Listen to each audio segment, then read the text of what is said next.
B2B avec Groupe Mutuel, l'assureur des entreprises et des indépendants.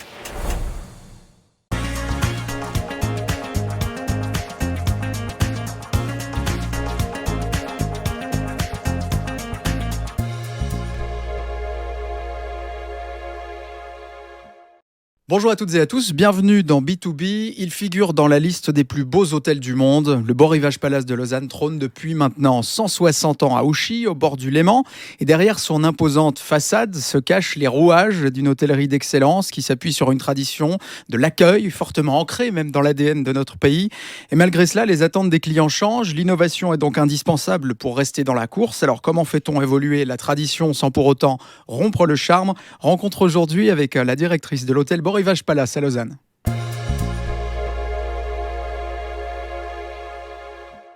Bonjour Nathalie Seller-Hayez. Bonjour. Bonjour Elliot. Bonjour Vincent. Nathalie Seller-Hayez, le Beau Rivage a soufflé l'an passé, c'est 160 bougies sur fond de reprise économique et puis aussi de pénurie de main-d'œuvre. Comment se porte votre hôtel actuellement ?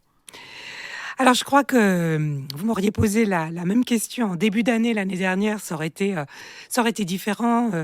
J'aurais été beaucoup plus pessimiste. Là, je crois que ça y est, on est en train, je l'espère de tout cœur, de sortir de cette tempête, de cet ouragan, de ce marasme que notre profession a connu avec cette pandémie pendant les 2 dernières années. Je crois qu'effectivement, on n'était pas du tout prêt à ça. On a eu... Oui, une année un petit peu en dents de scie parce que on pouvait plus prévoir. Un jour, on ouvre, un jour, on ferme. Le lendemain, la Suisse ferme ses frontières avec tel et tel pays. On était tellement dépendant des décisions de la Confédération et puis après de nos pays limitrophes, puis de toute l'Europe, du monde entier, que ça a été extrêmement compliqué à piloter. Après, une fois que la pandémie a commencé à être, je dirais, plus ou moins sous contrôle et que le business est revenu, on s'est retrouvé avec un gros problème de sous-effectif. On en a beaucoup parlé. Je crois que ça a vraiment touché la profession à l'échelle internationale. Beaucoup de collaborateurs se sont peut-être rendus compte pendant cette pandémie qu'ils pouvaient peut-être avoir une vie, je dirais, plus stable, alors certainement beaucoup plus ennuyeuse. Sans routine, certainement pas. Mais voilà, il y avait la dimension, le fait de se dire, on peut avoir ses week-ends de congé, on aura toujours les mêmes jours de congé, on aura, oui, une vie peut-être plus stable, qui a fait que beaucoup de collaborateurs ont quitté la profession. Donc ça a été extrêmement compliqué pour nous tous, aussi bien au niveau hôtellerie que restauration. Il y a même, j'ai certains collègues qui ont même dû fermer des restaurants. Nous, on a eu ce problème d'ailleurs avec quelques points de vente dans la compagnie. Puis alors après, une fois que on a commencé petit à petit à récupérer nos équipes, etc., à essayer de retrouver quelque chose, de reconstruire quelque chose, là, tout d'un coup, avec ce variant Omicron, tout le monde a commencé à avoir le Covid. Donc là, on s'est retrouvés. Nous, on a même dû fermer pendant quelques semaines notre restaurant de Sophie Pic parce qu'on s'est retrouvés avec une grande partie de la brigade qui avait qui avait le Covid. Donc, résultat des courses, on n'était plus capable d'assurer une qualité digne de ce nom. Donc ça, c'était très compliqué. Un début d'année vraiment particulier parce que plein de collaborateurs qui rentraient chez eux à cause du Covid. Après, il y avait les cas contacts. Donc au départ, la quarantaine qui durait 10 jours. Alors heureusement, la Confédération l'a réduite à 5 jours, ce qui nous a beaucoup aidé.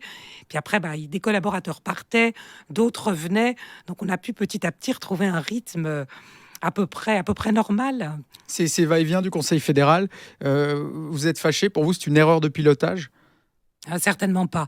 D'ailleurs, je me permettrai absolument pas de commentaires à ce sujet parce que je pense que, selon moi, la Confédération a extrêmement bien géré les choses. Je pense que, oui, des dégâts économiques, il y a eu, mais je pense qu'ils ont été largement minimisés par rapport à d'autres pays que je ne citerai pas. Je pense que c'est extrêmement difficile de piloter dans une situation comme ça. On ne connaissait pas, on n'était pas prêt à ça.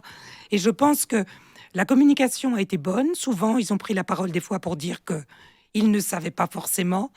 Donc non, je pense que là, à ce niveau-là, j'ai rien à dire, si ce n'est que je pense qu'on a plutôt eu de la chance d'avoir vécu cette pandémie en Suisse plutôt qu'ailleurs. Le Beau Rivage Palace de Lausanne appartient à la Fondation de Famille Sando, une fondation qui a les reins solides, ce qui vous a permis aussi d'utiliser cette période de pandémie, de fermeture, pour optimiser des travaux. La semaine dernière, notamment, vous avez ouvert l'aile Beau Rivage. Effectivement, grâce à la Fondation de Famille Sando, on a la chance d'avoir un actionnaire vraiment solide derrière nous. Quand la pandémie a commencé, il était prévu qu'on rénove en fait toute l'aile Beau Rivage, qui comporte 68 chambres. Et ça devait se faire sur 3 ans, sur 3 hivers. Période généralement plus calme pour l'hôtel. Puis là, avec le conseil d'administration, on a décidé, on a demandé à la Fondation s'il était possible de faire ces travaux en une fois et quelque part avoir cette chance, et je le dis vraiment entre guillemets, mais d'utiliser cette période compliquée pour fermer la moitié de l'hôtel, en tout cas la moitié des chambres de l'hôtel, qui ont été entièrement rénovées. Donc oui, on a eu plus d'1 année et demie de travaux, et en fait, on est en train, as we speak, de réouvrir cette fameuse aile Beau Rivage pour le bonheur de tous. Et là, je crois qu'il y a beaucoup d'émotions. J'ai encore ce souvenir, il y a 2 ans, je crois le 20 mars, j'étais avec notre chef concierge, le chef de réception et quelques employés très proches. On était en train de fermer l'hôtel pour la première fois après 160 ans. L'hôtel a vécu les 2 guerres mondiales. Il n'a jamais dû fermer. Et on s'est retrouvés il y a 2 ans dans ce hall gigantesque à devoir fermer.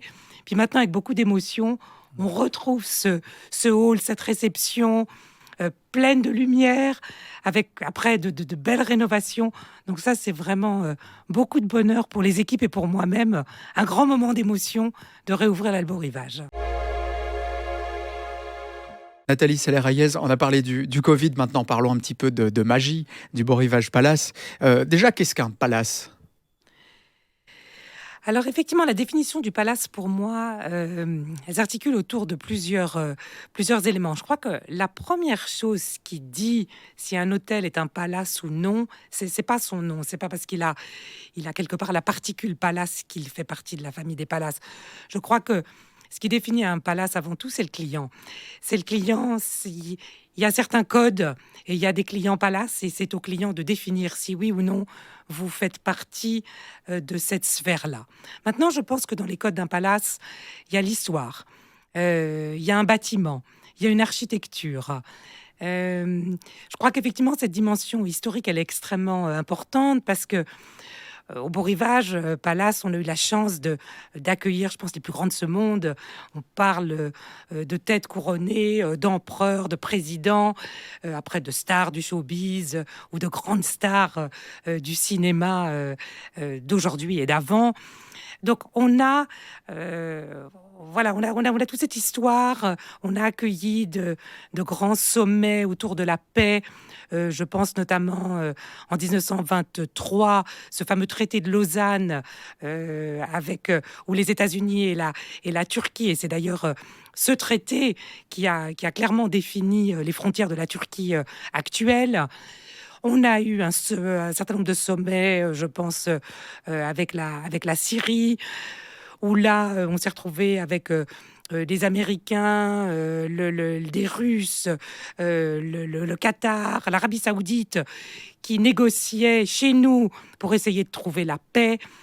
Voilà, ce sont des éléments qui font que il y a une histoire avec beaucoup de choses qui se sont passées, des choses merveilleuses, des choses peut-être des fois un peu plus difficiles, mais enfin c'est vraiment cette notion d'histoire qui est très importante. Après, on parle beaucoup de tradition en mouvement.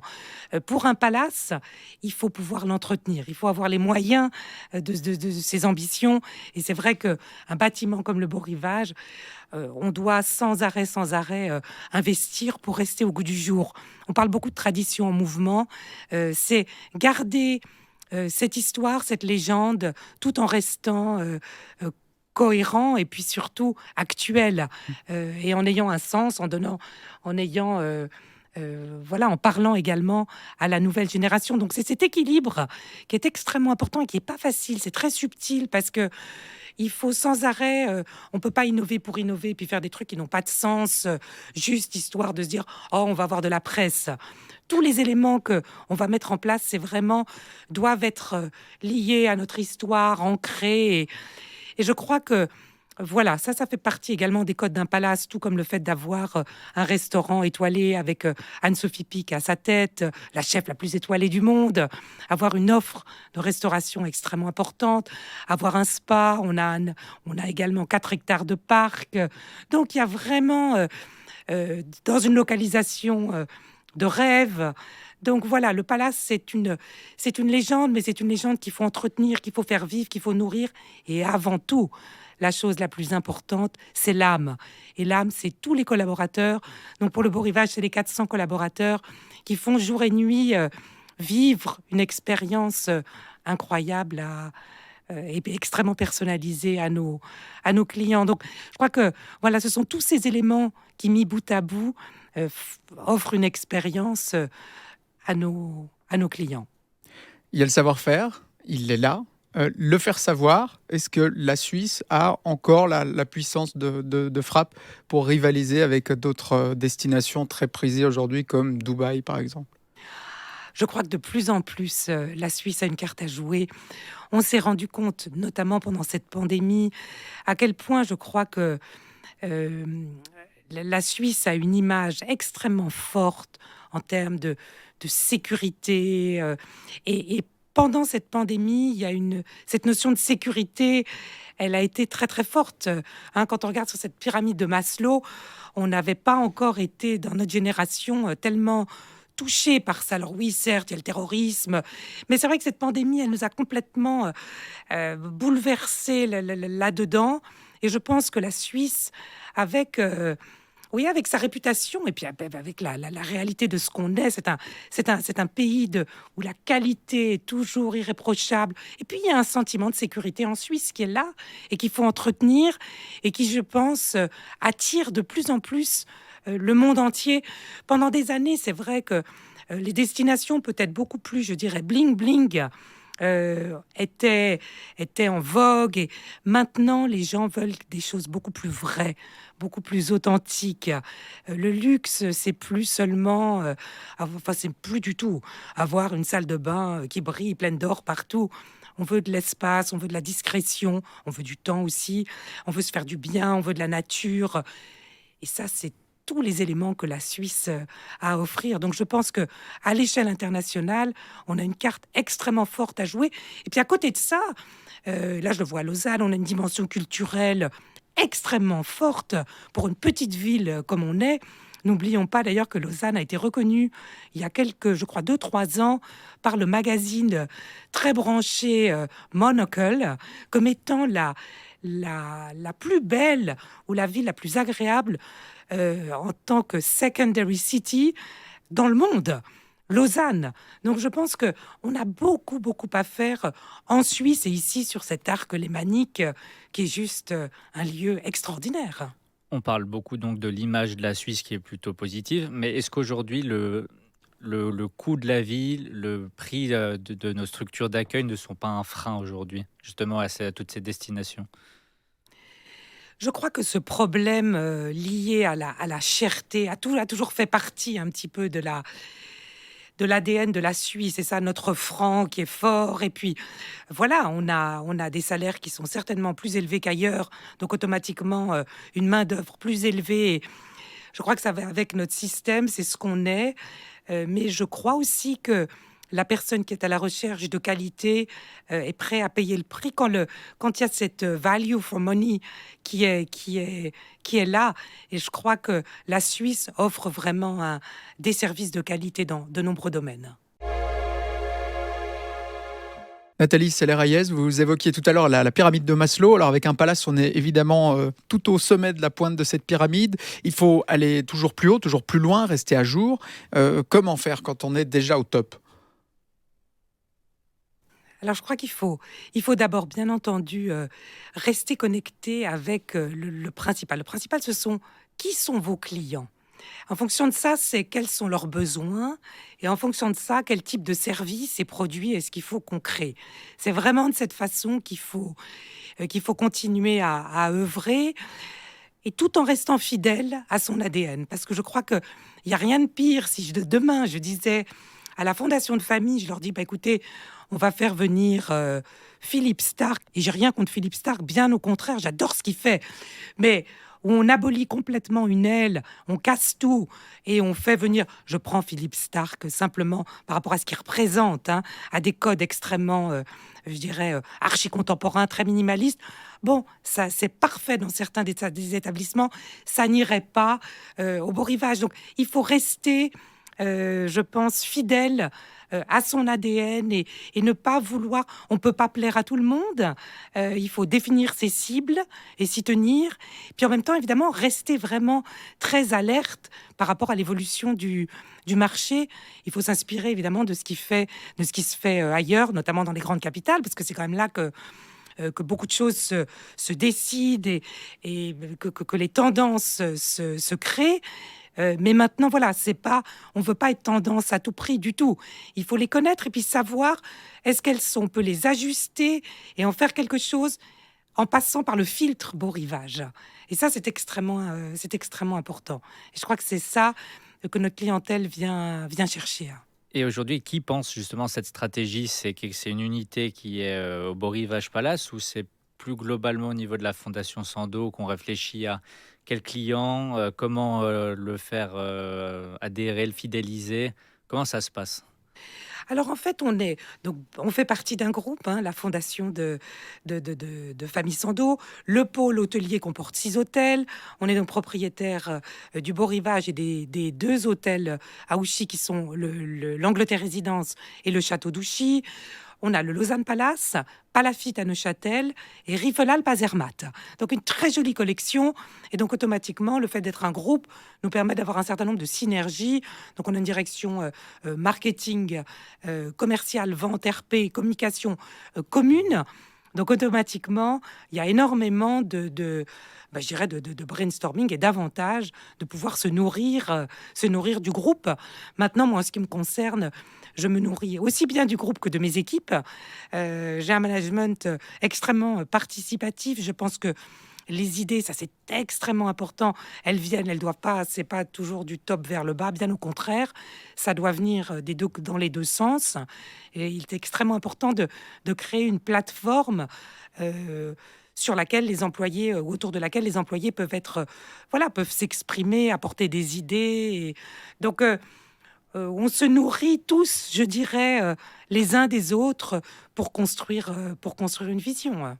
Parlons des différents corps de métier que l'on retrouve dans un palace. Ils sont nombreux. Oui, alors il y a énormément de métiers, c'est ça qui est formidable. D'un côté, vous avez toute la dimension restauration, avec évidemment un chef, enfin des chefs, hein, ils sont quasiment une centaine, un département plonge, gestion de la vaisselle, ce qui semble des fois qu'on oublie, mais sans ces gens-là, plus rien ne fonctionne. Et c'est sacrément costaud de gérer la vaisselle de 10 restaurants, plus des banquets. C'est un service extrêmement important. On a bien entendu toute la dimension du service. Après, on a beaucoup d'artisans. Alors on va avoir des menuisiers, des tapissiers. Donc il y a on a vraiment une petite ville dans la ville. On a alors après sur toute la partie, je dirais peut-être plus stratégie commerciale, marketing, comme toutes les sociétés, hein, de la finance, du RH, du RP, bien entendu, des ressources humaines, je l'ai dit, et puis alors après sur toute la partie accueil et hébergement. Des femmes de chambre, des gouvernants, des butlers, majordomes, un service réception, un service conciergerie. Après, on a un spa, on a des thérapeutes, on a des masseurs, on a des kinésiologues. Donc, c'est extrêmement vaste. Combien de collaborateurs ? 400. Alors, vous devez gérer tout ce monde à l'intérieur du bâtiment pour, évidemment, en finalité, que le bénéfice soit délivré aux clients, répondre aux demandes des clients. On est toujours en attente, quand on entend Palace, d'anecdotes, de demandes un petit peu spéciales de la part des clients. Quelle est la plus extravagante que vous ayez eue dans votre carrière à Beau Rivage? Écoutez, des demandes extravagantes, je veux pas dire que c'est le quotidien, mais il y a et encore, moi, j'en ai beaucoup que je ne vois pas ou que je ne connais pas. Le service, je pense, qui en sait le plus, c'est probablement les concierges, et qui sont extrêmement discrets et qui vont pas forcément tout vous raconter. Mais c'est sûr qu'ils s'en passent tous les jours. Alors, il y a beaucoup de jolies choses, d'organisation pour des demandes en mariage. Ah, tout d'un coup, je veux organiser l'anniversaire de ma fille. Très bien. Qu'est-ce que vous voulez? On va faire un zoo. Très bien. Mais qu'est-ce que vous voulez? Des tigres, des panthères. Mais c'est pour quand? Dans une semaine. Très bien. Mais vous voulez ça à l'extérieur? Non, non, on aimerait faire ça dans le ballroom, dans la salle sans dos du Beau Rivage. Donc, on est avec des demandes, effectivement, de temps en temps, qui sont complètement hallucinantes. Mais en même temps, je dis toujours, on est des marchands de bonheur et on est vraiment là du moment où je dirais qu'il n'y a pas de... voilà, qu'on reste juste et que rien n'est assez fou. C'est même extrêmement amusant d'organiser des mariages, des bar mitzvahs, des grandes fêtes. Enfin, voilà, c'est quand même souvent autour de moments de célébration et extrêmement joyeux. Ça vous arrive de dire non à un client? Alors écoutez, ça m'arrive de dire non à un client si tout d'un coup il nous demande la lune et qu'on peut pas aller chercher la lune. Ça, c'est sûr qu'il y a un moment où il y a certaines choses peut-être que nous ne pouvons pas faire. Mais la bonne réponse serait de dire je dis non si tout d'un coup on va parler évidemment de drogue, de prostitution et de choses qui sont interdites. Ça, c'est sûr que la question ne se pose pas, le client est roi, mais jusqu'à un certain stade. Nathalie Seller-Reyes, on parle d'innovation beaucoup dans l'hôtellerie. Alors, on a pu apercevoir lors de différents salons des robots au service des clients. Apparemment, c'est très prisé. Est-ce que c'est quelque chose qu'un jour, on peut envisager au Beau Rivage Palace de Lausanne? Alors autant je crois beaucoup au digital pour nous soutenir et nous aider à mieux connaître nos clients et donc mieux les servir. Mais alors quand j'entends robotisation, je hurle. Alors peut-être qu'un jour, pour nous aider à laver des assiettes mais alors commencer à faire des chambres Là, j'ai beaucoup plus de peine parce que je crois que c'est un métier où la dimension humaine est au centre de tout. Et ce qui fait la différence et ce que viennent rechercher nos clients, ce sont ces hommes et ces femmes qui tous les jours vont les accompagner dans leur quotidien. Et je crois qu'on a aussi beaucoup de clients qui sont très contents de retrouver Marie-Josée, leur couturière. Donc si demain, on imagine des petits robots qui vont faire les chambres, je crois beaucoup à ça dans un certain type d'hôtellerie. Mais là, la dimension humaine est tellement importante. Et puis, l'ultra-personnalisation, pour l'instant, je crois que l'intelligence artificielle a encore ses limites et ne peut pas aller, voilà, dès qu'on parle de créer l'émotion là, on a quand même vraiment encore besoin d'humains, je l'espère. Vous êtes arrivé à la tête, à la gestion opérationnelle du Beau Rivage Palace il y a maintenant un petit peu plus de 6 ans, après avoir travaillé dans d'autres hôtels de luxe. Alors, à quoi ressemble une journée type? Et déjà, est-ce qu'il y a une journée type pour vous? Pour vraiment répondre à votre question, il n'y a pas de journée type. Il n'y a pas de journée type parce que elle est quand même dictée par tellement ce qui se passe au niveau opérationnel avec des clients ou avec des employés. Donc, c'est très difficile de décrire une journée type, mais peut-être alors un dénominateur commun à chaque jour de semaine. On commence tous les matins par un morning briefing avec les équipes opérationnelles pour un peu savoir, qui sont les clients en arrivée, qui sont les clients en départ, quelles sont les différentes manifestations que nous avons dans la maison, quels sont les clients que nous avons dans nos différents restaurants, pour avoir vraiment une vue d'ensemble orientée client.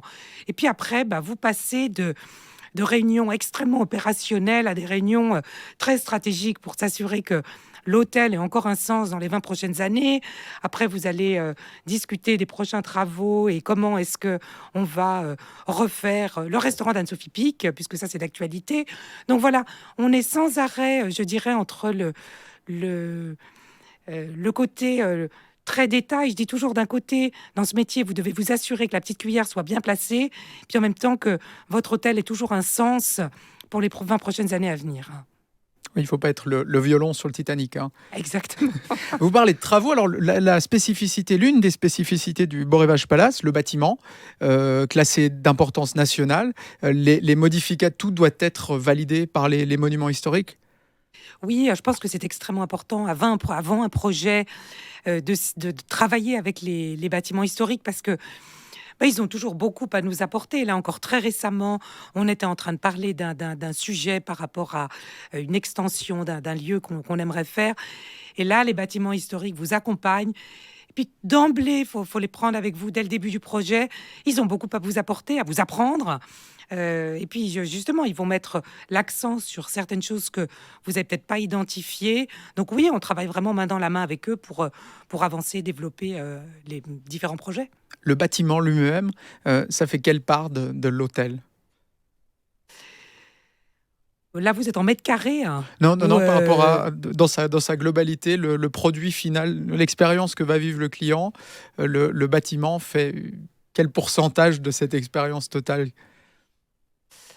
c'est tellement difficile à quantifier de cette manière parce que je pense que Le cadre, hein, le lieu, hein, si on enlève, dissocie le lieu du service, vraiment. c'est tellement difficile à dire parce que c'est indissociable. C'est le fait d'être sur les bords du lac Léman avec cette vue, ces montagnes, la petite neige en haut. On a l'impression qu'un peintre a posé sa peinture blanche au sommet. On est dans une carte postale. 4 hectares de parc. Ce bâtiment qui a 160 ans, qui est merveilleusement bien entretenu. Cette tradition en mouvement. Donc, on garde la légende, mais on reste avec une innovation, plus un service d'exception. Tout ça fait que nos clients ont envie de revenir. Donc, je ne peux pas dissocier uniquement la dimension du bâtiment, parce que là, ce serait... on perdrait l'âme, en fait, quelque part. Et c'est ce tout qui fait le palace, finalement. Exactement.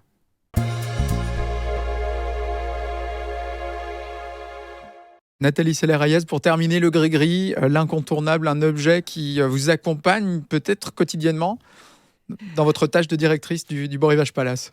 Je ne sais pas si ça a beaucoup de rapport avec ma tâche de directrice, mais effectivement, il est essentiel dans mon rôle.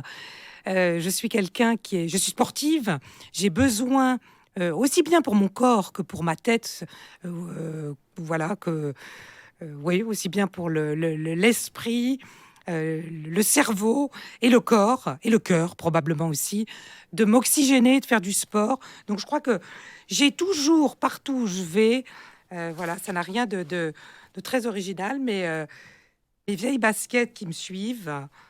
Et puis effectivement, quand on a la chance de travailler à Ouchy, tôt le matin, si vous allez vous promener ou courir, vous risquez de me trouver au bord du lac, en train de faire mes quelques kilomètres avant de commencer ma journée au Beau Rivage. Vous courez beaucoup? Alors écoutez, je cours beaucoup, je suis en train d'avoir de plus en plus mal aux genoux, je viens d'avoir 50 ans, je le sens dans les articulations, donc il va falloir que je trouve un peu autre chose, mais là, en hiver, je fais beaucoup de peau de phoque, donc ça compense un peu, puis ça me fait moins mal aux genoux, mais en tous les cas, course ou pas course, il y aura toujours des baskets. Et c'est une bonne manière de se défouler parce qu'évidemment, devant le client, on ne peut pas le faire, on doit rester impassible. On parlait de la pyramide de Maslow, des demandes extravagantes. Est-ce qu'il y a parfois des choses qui, malgré votre expérience du luxe, vous agacent ou peuvent vous énerver? Des excentricités? Mais bien sûr, ça, il y a toujours... c'est là aussi la raison pour laquelle je pense qu'il est important. C'est un métier où vous donnez beaucoup de vous-même, hein. Donc, pour donner beaucoup de soi-même, je suis aussi une maman, donc je dois aussi donner à mes enfants, à mon mari. Donc, il faut d'abord être bien soi-même. Donc, d'où mon sport pour m'aider, je dirais, à de temps en temps descendre d'un cran quand certaines demandes de clients ou de mes enfants peuvent être un peu agaçantes. Mais enfin, voilà, donc... oui, il y a de temps en temps, ça peut être un petit peu énervant. Mais d'un autre côté, je pense que là aussi, au Beau Rivage Palace, on a une clientèle juste extraordinaire. On a une clientèle qui n'est pas, absolument pas, ce que je veux dire, avec un côté nouveaux riches, je le dis entre guillemets, mais avec cette espèce qu'on peut trouver de temps en temps dans certains lieux, une espèce d'arrogance et de dédain pour le personnel. On a à 99% nos clients au Beau Rivage, au contraire, aiment le personnel et sont bienveillants et vont beaucoup plus à la rencontre de nous tous qu'avec un côté arrogant. Et donc, on n'a pas trop à gérer ce côté négatif qu'on peut de temps en temps retrouver ou en tout cas imaginer dans certaines maisons. C'est ce qui fait l'ADN du vrai luxe. Je suis tellement d'accord, tout à fait. Je trouve que on reconnaît avant tout un palace de par la qualité de ses clients. Merci beaucoup Nathalie Seller-Reyes d'être Merci à vous. venue aujourd'hui dans B2B. Merci Elliot. Merci Vincent. On va se retrouver la semaine prochaine pour partir à la rencontre de nouveaux entrepreneurs, entrepreneuses en Suisse romande. D'ici là, portez-vous bien et à bientôt dans B2B.